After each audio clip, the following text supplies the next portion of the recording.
Привет, меня зовут Артем, и вы находитесь на канале Android Insights. В этом видео я расскажу о Coroutine Scope. Coroutine Scope — это область видимости для карутин, которая управляет их жизненным циклом. Это означает, что карутины, запущенные в рамках одного Scope, могут одновременно быть отменены или завершены, что помогает предотвратить утечки памяти и другие проблемы с ресурсами. Карутину можно запускать, отменять и завершать вместе со Scope. Scope определяет контекст выполнения карутин. Например, на каком потоке они будут работать. О Coroutine Context я рассказывал в одном из своих прошлых видео. Ссылка находится в подсказке. Когда скоуп отменяется, все карутины, запущенные в этом скоуп, также отменяются. Теперь давайте рассмотрим основные виды Coroutine Scope. Global Scope — это глобальный скоуп, который живет столько же, сколько и все приложение. Применять его нужно осторожно, так как карутины в этом скоуп не привязаны к жизненному циклу какого-либо компонента и могут привести к утечкам памяти. В этом примере карутина запускается в глобальном скоуп и печатает сообщение после задержки в 1 секунду. Важно помнить, что Global Scope следует использовать только для карутин, которые действительно должны жить на протяжении всего приложения. Run Blocking. Этот скоуп запускает карутину и блокирует текущий поток до тех пор, пока выполнение карутины не завершится. Это полезно в тестах или в функции main, где нужно запустить карутину и дождаться ее завершения перед завершением программы. Здесь я использую Run Blocking, чтобы запустить карутину и блокировать главный поток до завершения ее выполнения. Это удобно для случаев, когда необходимо выполнить карутину в синхронной манере.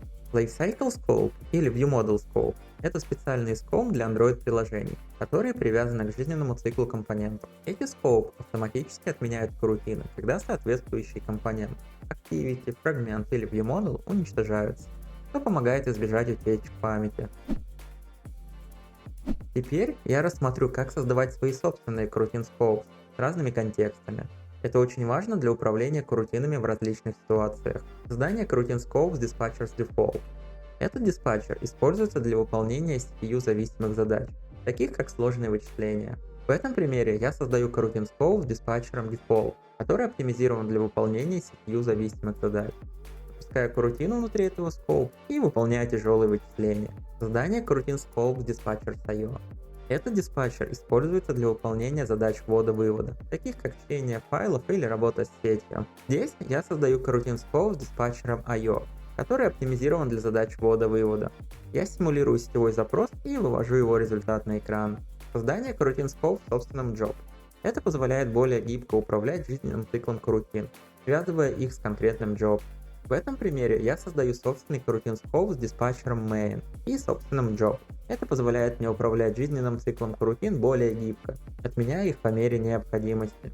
Coroutine Scope — это фундаментальный инструмент для управления карутинами в Kotlin. Он помогает контролировать жизненный цикл карутин, управлять их контекстом и предотвращать утечки памяти.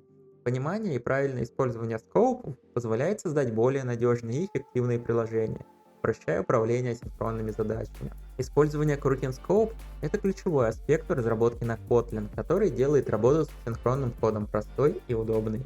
Это все, что я хотел рассказать в данном видеоролике. Подписывайтесь на мой YouTube канал, если не хотите пропустить это и будущие видео.